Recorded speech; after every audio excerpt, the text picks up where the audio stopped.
نحمده ونصلي على رسوله الكريم اما بعد فاعوذ بالله من الشيطان الرجيم بسم الله الرحمن الرحيم رب اشرح لي صدري ويسر لي امري واحلل عقدة من لساني يفقهوا قولي ان الذين يحبون ان تشيع الفاحشة في الذين آمنوا لهم عذاب أليم في الدنيا والآخرة والله يعلم وانتم لا تعلمون۔ جو لوگ چاہتے ہیں کہ ایمان لانے والوں کے گروہ میں فحش پھیلے، بے حیائی پھیلے، چاہے وہ گفتگو سے تعلق رکھتی ہو، چاہے وہ لباس سے تعلق رکھتی ہو، وہ دنیا اور آخرت میں دردناک سزا کے مستحق ہیں۔ اللہ جانتا اور تم نہیں جانتے۔ یاد رکھیے، فحش کا تعلق انسان کی زبان سے ہوتا ہے، انسان کے لباس سے ہوتا ہے، انسان کے ایکشن سے ہوتا ہے۔ ایسا لباس نہیں پہنیے جسے پہن کر آپ کا جسم ننگا ہو رہا ہو، چست لباس نہ ہو، ٹائٹ نہ ہو، جسم کے ساتھ چپکا ہوا نہ ہو، جیسے ٹائٹ پاجامے پہنے جا رہے ہیں آج کل۔ یہ بے حیائی کا لباس ہے، حیا نہیں ہے اس میں، کیونکہ پورا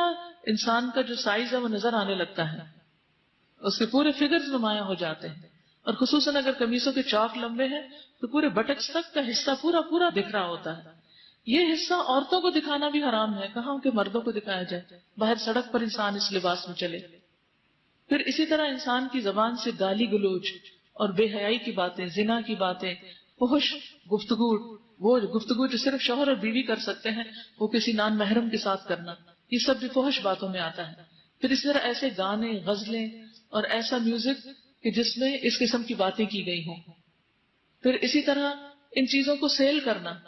اور ایسے لباس تیار کر کے سیل کرنا، مثلا اگر آپ نے بوتیک بنائی ہوئی ہے تو اس میں صرف باحیا لباس سیل کریں، اگر آپ نے بے حیائی کا لباس سیل کیا تو آپ بھی حصے دار ہوں گے، کیونکہ آپ رواج دے رہے ہیں اس کلچر کو۔ پھر ایسے شو منعقد کرنا کہ جس میں اس کا پورا اظہار کیا جا رہا ہو۔ تو حیا کا تعلق جو ہے بچپن سے ہے، چھوٹے بچوں کو بھی ایسے لباس نہیں پہنانے چاہیے کہ جن کو پہن کر لوگ ننگے رہیں، کیونکہ حدیث بہت ہی سخت ہے۔ فحش گفتگو بھی اللہ تعالیٰ کو پسند نہیں، اور یہ کلچر قیامت کی علامت بھی ہے۔ اور پھر رسول اللہ صلی اللہ علیہ وسلم نے فرمایا، اللہ تعالیٰ بے حیائی پسند نہیں کرتے، بے حیا سے اور بے حیائی کی تلاش کرنے والے سے بغض رکھتے ہیں، نفرت کرتے ہیں، اور قیامت اس وقت تک قائم نہیں ہوگی جب تک ہر طرف بد زبانی اور بتکلف فحش گوئی عام نہ ہو جائے، یعنی قیامت سے پہلے یہ سب کچھ ہوگا۔ پھر اسی طرح بےہودہ گوئی کرنے والے، ان کا اسلام سے کوئی تعلق نہیں۔ جابر رضی اللہ عنہ کہتے ہیں کہ ایک مرتبہ میں نبی صلی اللہ علیہ وسلم کی ایک مجلس میں شریک تھا، میرے والد سمرہ میرے سامنے بیٹھے ہوئے تھے۔ نبی صلی اللہ علیہ وسلم نے فرمایا، بے حیائی اور بتکلف فحش گوئی کا اسلام سے کوئی تعلق نہیں، ایسی ٹاک شوز، ایسی گفتگویں، ایسے چٹکلے، ایسے مذاق، ایسے لطیفے جس میں فحش باتیں کی جا رہی ہیں۔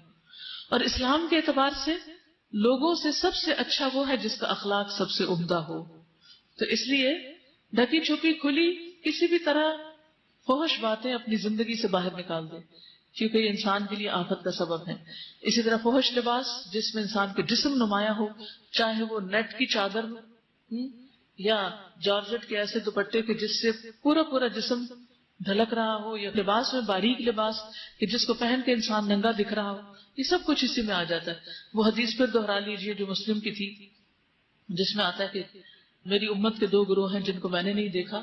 لیکن وہ دونوں ہی جنت میں نہیں جائیں گے جبکہ جنت کی خوشبو دور دور تک آ رہی ہوگی۔ ان میں سے ایک گروہ وہ جو عورتوں کا ہے کہ جو لباس پہن کر بھی ننگی رہتی ہیں،